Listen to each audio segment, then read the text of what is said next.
Sou o tenente real, Dom Antônio de Ernesto Bragança, Dona Cristina, meu caro sobrinho Dom Rafael, Dom Pedro Alberto já teve que sair, minhas senhoras, meus senhores. Algumas breves palavras de encerramento. Algumas breves palavras de esperanças. Eu começo contando um pequeno fato que ocorreu em 1993, no plebiscito, por ocasião do plebiscito. Um deputado, naquela ocasião, me procurou, e disse, era o vice-líder do governo no parlamento, no Congresso. Era um deputado do PMDB. Ele me procurou e me disse, Dom Bertrand, perseverem, porque o futuro pertence aos monarquistas. Eu vejo os jovens monarquistas aqui em Brasília. Estavam trabalhando por ocasião do plebiscito. O Antônio esteve lá várias vezes também. Eles iam ao parlamento com frequência, praticamente 2, 3, 4, 5 vezes por semana, ao Congresso, conversar com deputados, falar com assessores, conseguir uma série de medidas. E ele disse, eu vejo que esses rapazes têm um grau de idealismo, de dedicação, uma firmeza doutrinária, uma convicção que eu não vejo em nenhuma outra parte. Ele completou, eu sou vice-líder do governo, não consigo que se mexa uma palha por mim se não pagar. E eu vejo que esses jovens são idealistas, fazem tudo sem cobrar nada, fazem tudo por amor ao Brasil, por uma causa, pela restauração de aquilo com que os brasileiros sonham. De fato, há um adágio latino que diz nemo sumo fit repenter, nada de grande se faz de repente. Mas, às vezes, há grandes mudanças na história. Esse processo de republicano começou, no fundo, com o fim da Idade Média, quando houve uma verdadeira insurreição, uma inversão de valores, enquanto se aboliu uma sociedade que era fundamentalmente teocêntrica, em que estava tudo organizado de acordo com os princípios católicos, com a lei, de acordo com a lei de Deus, etc. Hoje, o professor Sidney nos faz referência a um documento de Pio XII na Immortality Day. Tempo houve em que a filosofia do Evangelho inspirava aos governos, às nações e a todas as instituições. E, dizia ele, o Papa, nenhuma outra época histórica se comparou a esse período. Em matéria de harmonia social, de progresso, tudo que nós temos hoje, no fundo, nasceu fruto da Igreja. É um livro muito bom, de um americano, protestante convertido, religião católica, chamado Thomas Woods, e que ele diz como a Igreja Católica construiu a civilização ocidental. Eu lhes recomendaria que lessem, aqui tem vários aqui, estão fazendo sinal que já leram o livro, é um livro extraordinário, mostra que tudo que nós temos de bom se originou por fruto do espírito cristão. Esse processo de destruição da cristandade, como mostra o próprio Papa Leão XIII, começou nesse período. Foram 400, 500 anos. Mas as grandes transformações não vão levar 500 anos. Há certas mudanças que são repentinas na história. Nós temos alguns exemplos históricos recentes. Um foi a queda do Império Soviético, do regime soviético, da União das Repúblicas Socialistas Soviéticas. Eles tinham tudo na mão. Tinham toda a imprensa, toda a indústria, todo o dinheiro, o maior exército do mundo, não digo melhor, que era uma porcaria, mas era o maior exército do mundo.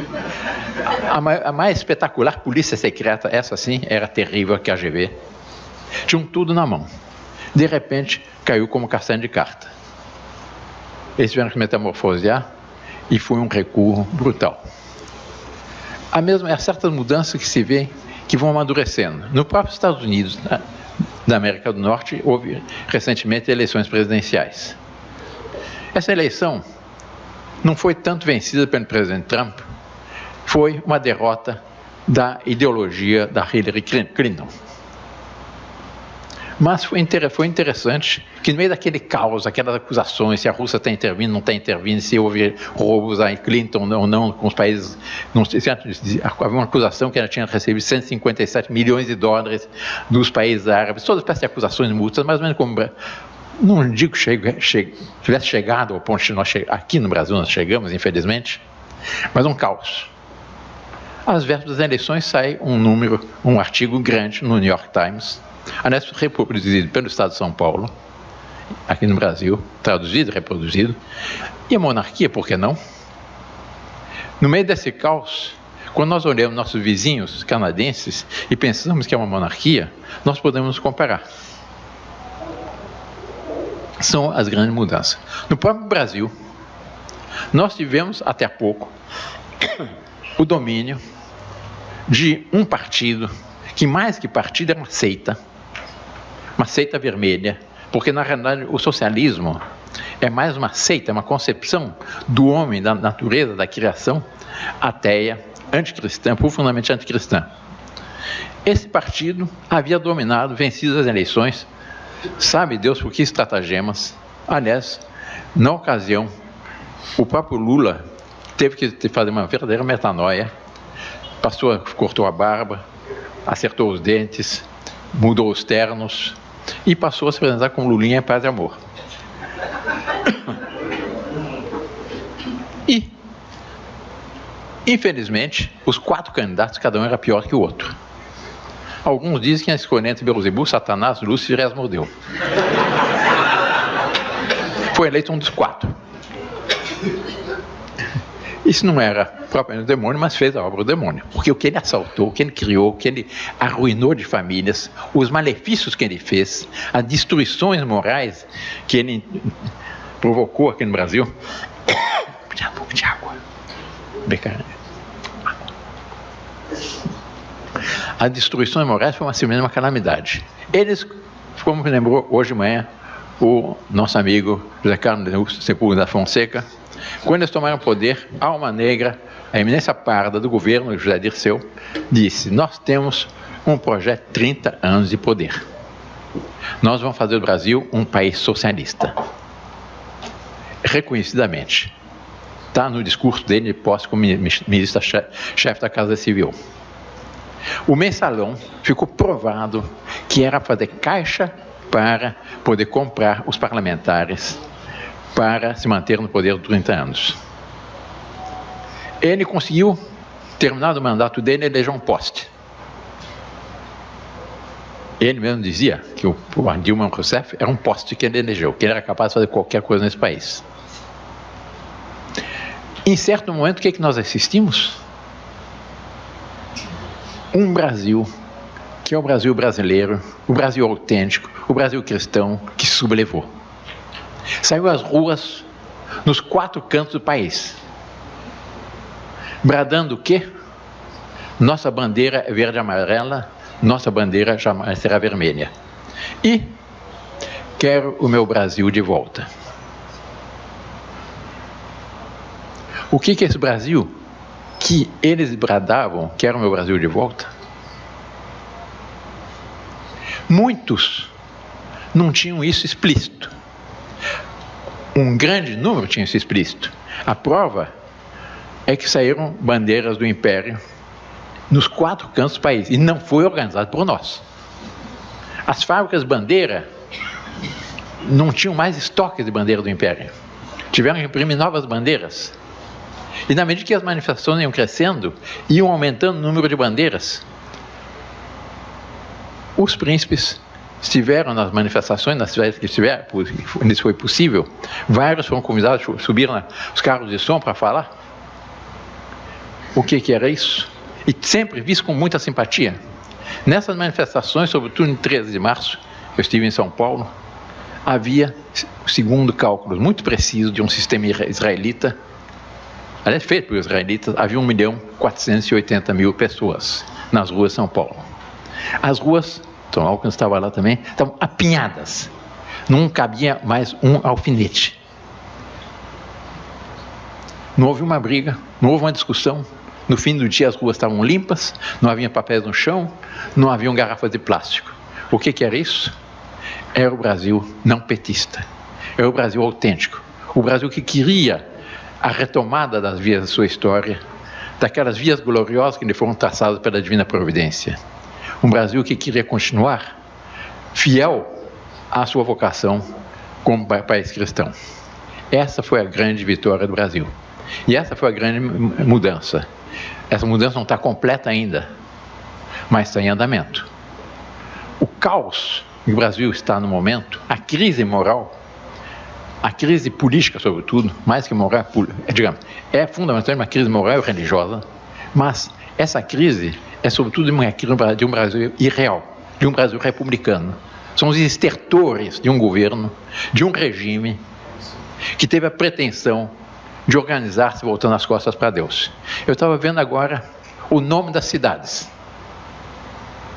Todos, eu não me recordo, tenho má memória, mas eu me recordo bem, todos os nomes de santos. Nossa Senhora da Penha, São José de Barreiro e tantos outros nomes tão bonitos das cidades brasileiras. Quando isso os livros de história não contam. Mas quando foi proclamada a República, essa República foi proclamada uma seita ateia, positivista, e que estabeleceu exatamente essa imensa tragédia que foi o Estado laico. E a primeira coisa que fizeram foi caçar os nomes das várias cidades que tinham santos. Caçaram o nome da cidade, então, São Sebastião do Rio de Janeiro ficou Rio de Janeiro. Santana do Paraíba, bom, essa continua com o nome, mas tem várias outras, todas viram aqui na tela, todas tinham nomes, praticamente todas tinham nome de santo. De um dia para a noite, caçaram todos os nomes de santos. Por quê? Em nome da dita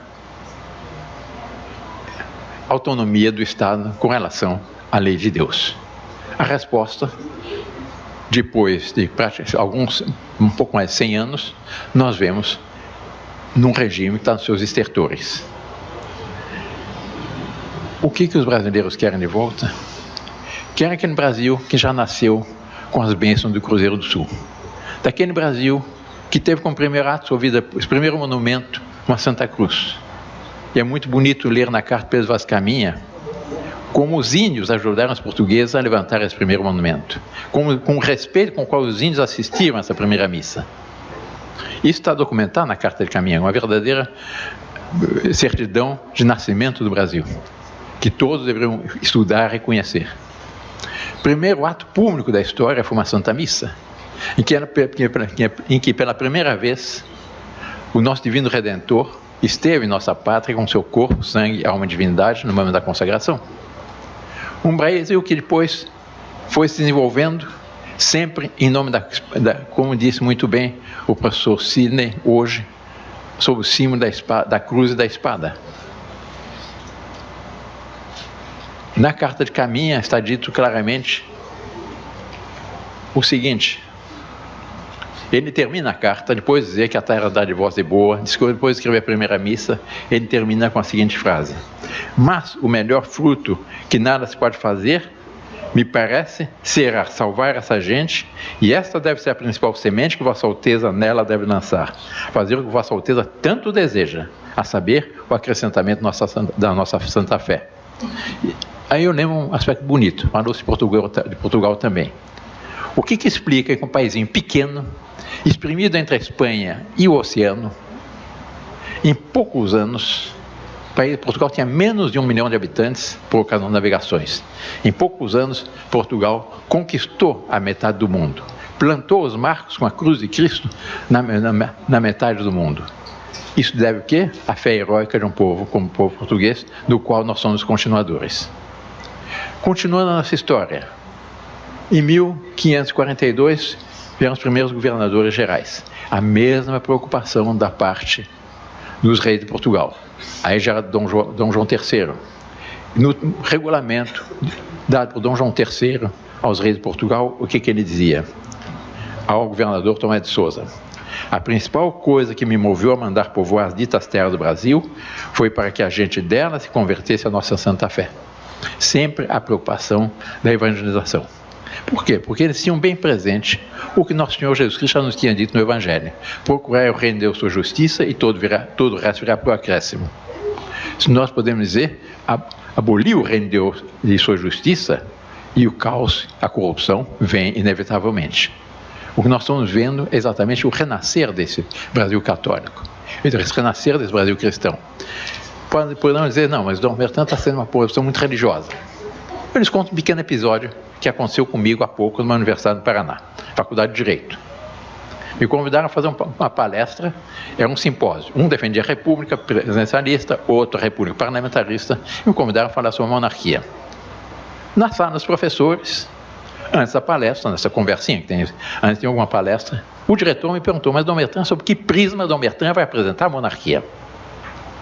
Eu respondi, professor, eu vou apresentar a monarquia não como o regime que mais deu certo na nossa história, que é verdade, que economicamente nos trouxe maior progresso, que também é verdade, trouxe maior estabilidade, que também é verdade, que hoje em dia, nos países que a monarquia são os países de maior progresso do mundo, das 10 primeiras nações, segundo o Índice de Desenvolvimento Humano das Nações Unidas, 7 ou 8 são monarquias, e assim por diante, mas sobretudo como o regime melhor corresponde à boa ordem posta por Deus na criação. E eu expliquei qual é essa boa ordem, que é essencialmente familiar. A monarquia é um regime que cria na nação a consciência que uma nação é uma grande família com um destino em comum a realizar, que tem como consequência um estado na nação, um estado psicológico que tende a estimular a virtude do povo e inibir suas más tendências, como numa família, assim a presença do pai ou da mãe estimula a qualidade dos filhos e inibe as suas más tendências, as suas travessuras. E depois é mais uma questão sobre o natural, etc. Uma conversa de uns 5, 10 minutos. E o professor me disse, o diretor, Dom Bertrand me perguntou uma pergunta indiscreta. Pois não, professor. Dom Bertrand não é vaiado depois dessas coisas? Não, o senhor vai ver. De fato, no fim, aplaudiram até calorosamente. Para pôr um pouco de sal na questão, veio um professor comunista levantando umas objeções. É o que eu queria, foi nada mais delicioso que bater na cabeça comunista.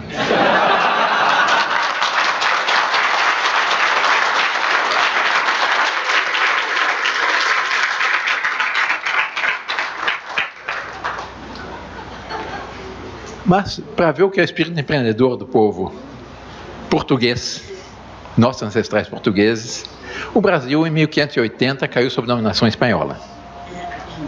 O Brasil era uma faixinha de terra que ia de Marajó até Laguna. 60 anos depois,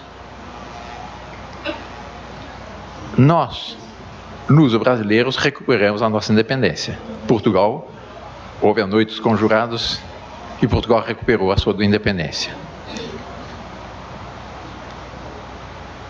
O Brasil havia crescido 3 vezes.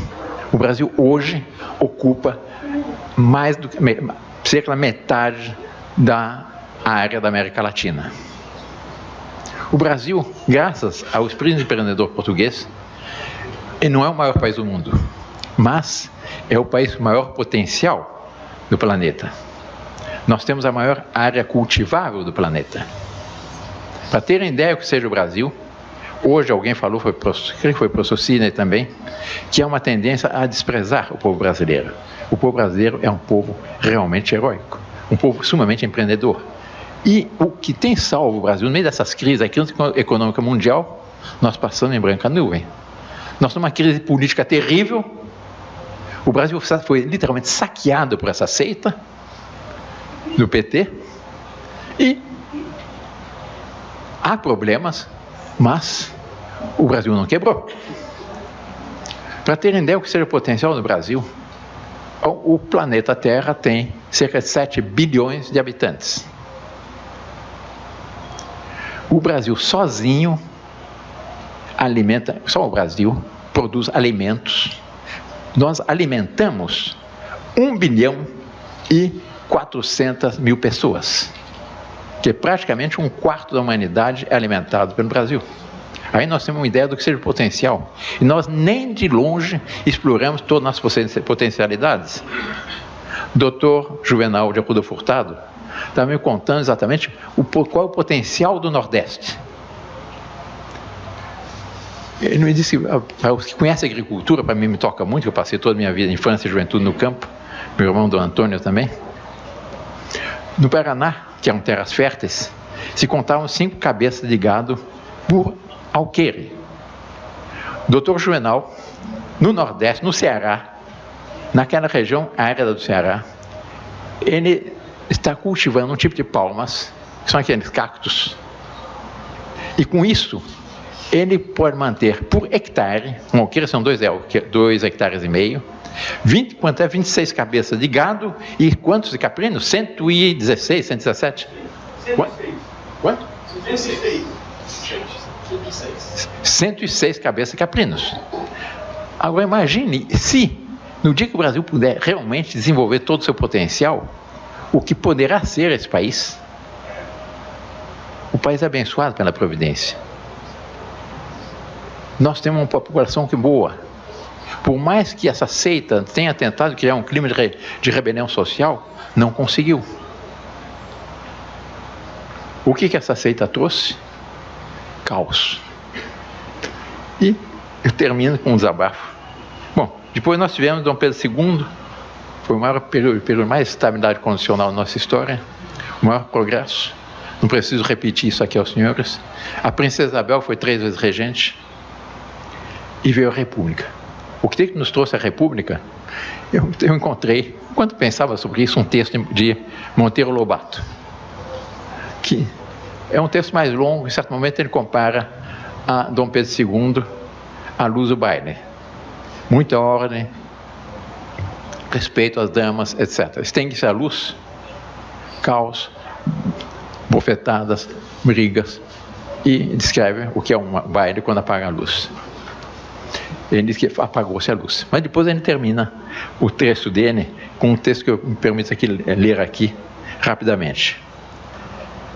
Foi escrito num artigo em 1918, portanto já havia 29 anos de República. As cenas do ano de 1900, hoje podemos dizer as cenas do ano de 2017, desenroladas na capital da República durante a última epidemia, nós podemos dizer a última crise, a atual crise, são os 9 fora da obra do 15 de novembro. A máquina governamental caríssima não funciona nos momentos de crise. Não é feita para funcionar, senão para sugar com fúria a carnina, o corpo doente do animal empolgado.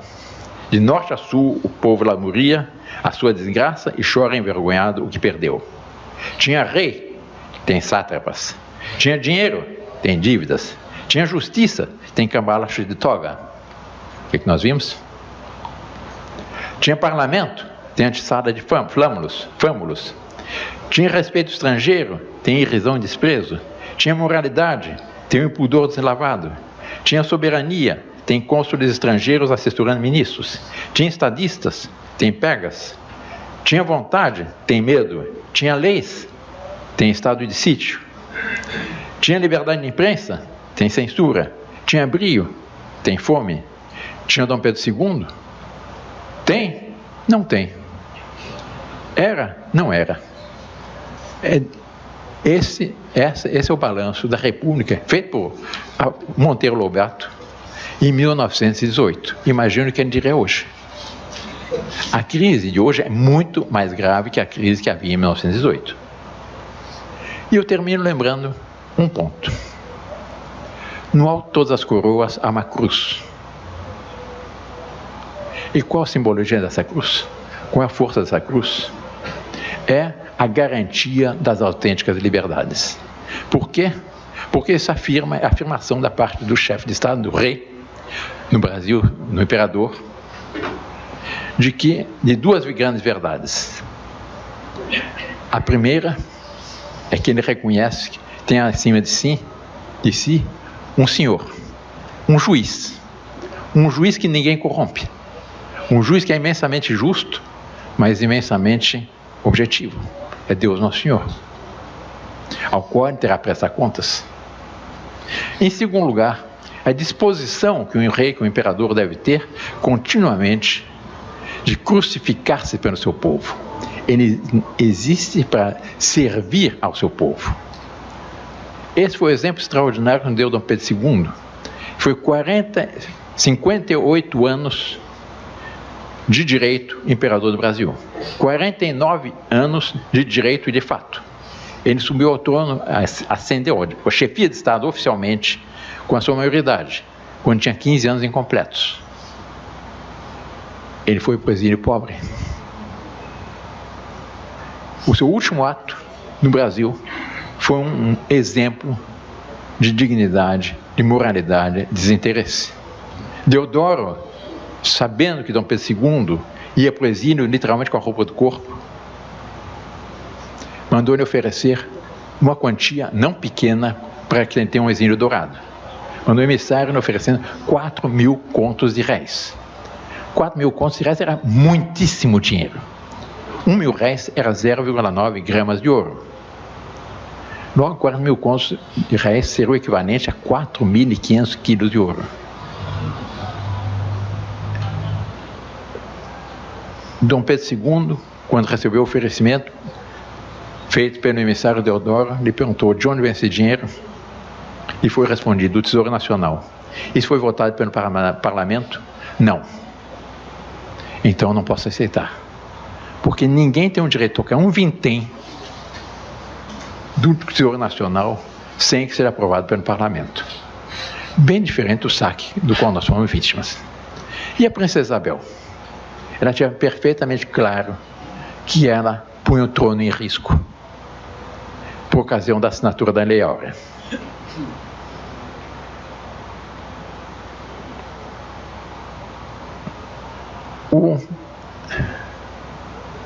Me escapa o nome, como é que chama aquele?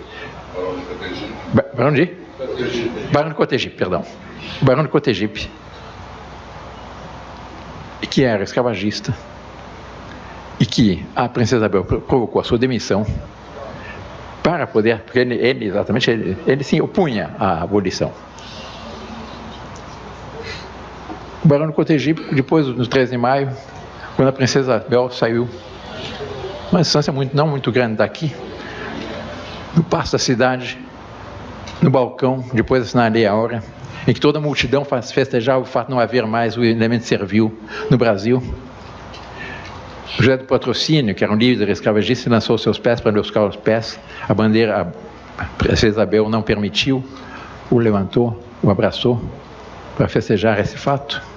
Quando ela voltou para dentro do palácio, ela cruzou-se com o barão. E ela, que tinha muita personalidade, voltou-se com o barão e disse: barão, venci ou não venci? O barão de Cotegipe lhe respondeu: sim, Alteza, hoje Vossa Alteza venceu. Mas amanhã nós veremos a Vossa Alteza, Vosso Augusto Pai, Vossa Mãe, saírem barra afora para o exílio. Vossa Alteza acabou de perder a coroa. Ela respondeu: 1.000 outras coroas haveria, 1.000 outras coroas sacrificaria para fazer justiça ao povo brasileiro. Essa é a garantia que os brasileiros têm na monarquia, no fato, na coroa imperial, no alta coroa imperial, haver uma Santa Cruz, que é o símbolo mais importante que existe na história da humanidade, e o mais simbólico, o mais significativo, e que tem exatamente essa garantia. E essa garantia, essa certeza, é que as pessoas podem ter na pessoa de Dom Luís. Porque se é uma pessoa justa, uma pessoa dedicada, uma pessoa que sacrificou-se pelo seu país, é Dom Luís. Nós vimos a Carta aos Constituintes, nós vimos tudo que Dom Luís fez pelo Brasil nesse ano. Essa é a gratidão que eu tenho, do Antônio tem, pela memória do meu pai. Eu me recordo, na Fazenda do Paraná, o Antônio era bem pequenino ainda até, mas um dia nos reuniu no Jardim da Fazenda e nos disse: meus filhos, saibam aproveitar a única coisa que eu tenho para lhes deixar para o futuro, que bens materiais eu não tenho. Uma fazenda de 63 alqueires, dividido por, já eram não sei quantos, por 10, 12, não faz a fortuna de ninguém, mas eu tenho algo que vai lhes deixar que tem muito mais valor do que isso. Em primeiro lugar, a fé católica apostólica romana. Em segundo lugar, uma boa educação. E em terceiro lugar, a consciência de uma missão a realizar pelo bem do Brasil. Vocês serviram para servir ao Brasil. Preparem-se que o Brasil um dia os chamará. E nós vemos hoje esse chamado que vai crescendo em intensidade. Esse chamado que é a grande esperança para todos os brasileiros. Nós vemos a continuidade garantida aqui no meu sobrinho Dom Rafael, Dom Antônio para Dom Rafael, e todos esperam o dia feliz Dom Rafael possa casar-se com uma princesa e deixar uma boa descendência para continuar essa missão histórica. A todos, obrigado.